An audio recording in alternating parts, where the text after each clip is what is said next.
शनि देव की व्रत कथा।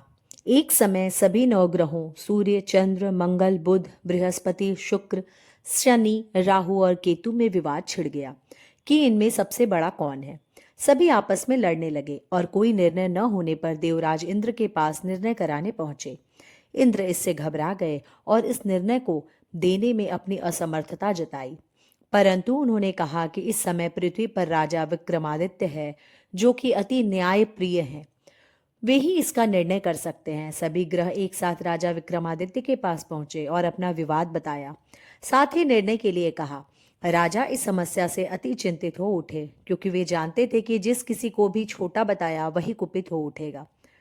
तब राजा को एक उपाय सूझा। उन्होंने स्वर्ण, रजत, कांस्य, पीतल, सीसा, रांगा, जस्ता, अभ्रक और लौह से 9 सिंहासन बनवाए और उन्हें इसी क्रम में रख दिए। फिर उन सबसे निवेदन किया कि आप सभी अपने अपने सिंहासन पर स्थान ग्रहण करें। जो अंतिम सिंहासन पर बैठेगा वही सबसे छोटा होगा। इस अनुसार लौह का सिंहासन सबसे बाद में होने के कारण शनि देव सबसे बाद में बैठे, तो वही सबसे छोटे कहलाए। उन्होंने सोचा कि राजा ने यह जानबूझकर किया है। उन्होंने कुपित होकर राजा से कहा, राजा, तू मुझे नहीं जानता। सूर्य एक राशि में 1 महीना, चंद्रमा 2.25 महीना 2 दिन, मंगल 1.5 महीना, बृहस्पति 13 महीने व बुध और शुक्र 1 महीने विचरण करते हैं। परंतु मैं 2.5 से 7.5 साल तक रहता हूँ। बड़े बड़ों का मैंने विनाश किया है। श्री राम की 7.5 आने पर उन्हें वनवास हो गया। रावण की आने पर उसकी लंका को बंदरों की सेना से परास्त होना पड़ा। अब तुम सावधान रहना। ऐसा कहकर कुपित होते हुए शनिदेव वहां से चले गए। अन्य देवता खुशी खुशी चले गए। कुछ समय बाद राजा की 7.5 आई। तब शनि देव घोड़ों के सौदागर बनकर वहां आए। उनके साथ कई बढ़िया घोड़े थे। राजा ने यह समाचार सुन अपने अश्वपाल को अच्छे घोड़े खरीदने की आज्ञा दी।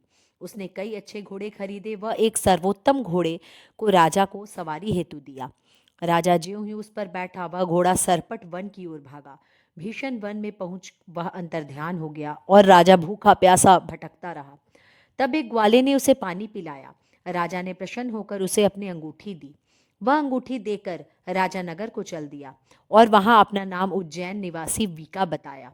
वहां एक सेठ की दुकान में उसने जल इत्यादि पिया और कुछ विश्राम भी किया। भाग्यवश उस दिन सेठ की बड़ी बिक्री हुई। सेठ उसे खाना इत्यादि कराने खुश होकर अपने साथ घर ले गया। वहां राजा ने एक खूंटी पर देखा कि एक हार टंगा है, जिसे खूंटी निगल रही है। थोड़ी देर में पूरा हार गायब था। तब सेठ ने आने पर देखा कि हार गायब है। उसने समझा कि वीका ने ही उसे चुराया है। उसने वीका को कोतवाल के पास पकड़वा दिया। फिर वहां के राजा ने भी उसे चोर समझकर हाथ पैर कटवा दिए। वह चौरंगिया बन गया और नगर के बाहर फिकवा दिया गया। वहां से एक तेली निकल रहा था, जिसे दया आई और उसने वीका को अपनी गाड़ी में बिठा लिया। वीका अपनी आवाज देकर बैलों को हाँकता रहता। उस काल राजा की शनि दशा समाप्त हो गई। वर्षा काल आने पर वह मल्हार गाने लगा। तब वह जिस नगर में था, वहां की राजकुमारी मन भावनी को वह इतना भाया कि उसने मन ही मन प्रण कर लिया कि वह उस राग गाने वाले से ही विवाह करेगी। उसने दासी को ढूंढने भेजा। दासी ने बताया कि वह एक चौरंगिया है, परंतु राजकुमारी न मानी। अगले ही दिन से उस उठते ही वह अनशन पर बैठ गई कि विवाह करेगी तो उससे ही करेगी। उसे बहु तेरा समझाने पर भी जब वह ना मानी, तो राजा ने उसे तेली को बुलवाने के लिए भेजा और विवाह की तैयारी करने को कहा। फिर उसका विवाह राजकुमार के साथ हो गया। तब एक दिन सोते हुए स्वप्न में शनिदेव ने राजा से कहा, राजन, देखा तुमने मुझे छोटा बताकर कितना दुख झेला है। तब राजा ने उनसे क्षमा मांगी और प्रार्थना की कि हे शनिदेव, जैसा दुख मुझे दिया है किसी और को ना दे। शनिदेव मान गए और कहा, जो मेरी कथा और व्रत कहेगा उसे मेरी दशा में कोई दुख न होगा। जो नित्य मेरा ध्यान करेगा और चींटियों को आटा डालेगा, उसके सारे मनोरथ पूर्ण होंगे। साथ ही राजा को हाथ पैर भी वापस कर दिया। प्रातः आंख खुलने पर राजकुमारी ने देखा तो वह आश्चर्यचकित रह गई।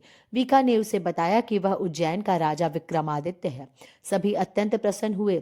सेठ ने जब सुना तो वह पैरों पर गिरकर क्षमा मांगने लगा। राजा ने कहा कि वह तो शनि देव के कोप से प्रभावित था, इसमें किसी का दोष नहीं है। सेठ ने फिर भी निवेदन किया कि मुझे शांति तभी मिलेगी जब आप मेरे घर चलकर भोजन करेंगे। सेठ ने अपने घर नाना प्रकार के व्यंजनों को राजा का सत्कार किया। साथ ही सबने देखा कि जो खुटी हार निगल गई थी वही अब उसे उगल रही थी। सेठ ने अनेक मोहरे देकर राजा का धन्यवाद किया और अपनी कन्या श्री कंवरी से पानी ग्रहण का निवेदन किया। राजा ने शहर स्वीकार कर लिया।